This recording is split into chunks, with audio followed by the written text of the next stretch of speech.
قال رسول الله صلى الله عليه وسلم: إن لله ملائكة يطوفون في الطرق يلتمسون أهل الذكر، فإذا وجدوا قوما يذكرون الله تنادوا: هلموا إلى حاجتكم.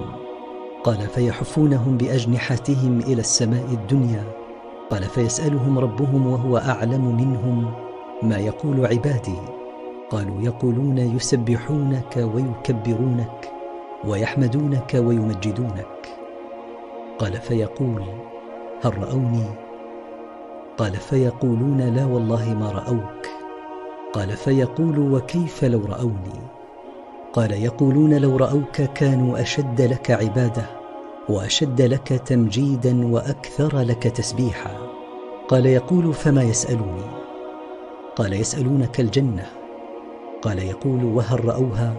قال: يقولون: لا والله ما رأوها. قال: يقول: فكيف لو أنهم رأوها؟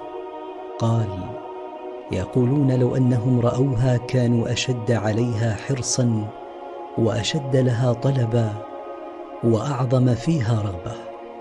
قال: فمما يتعوذون؟ قال: يقولون من النار. قال: يقول: وهل رأوها؟ قال: يقولون: لا والله يا رب ما رأوها. قال: يقول: فكيف لو رأوها؟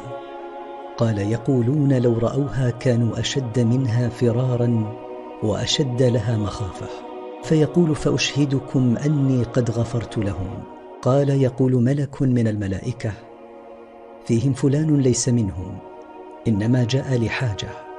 قال: هم الجلساء لا يشقى بهم جليسهم.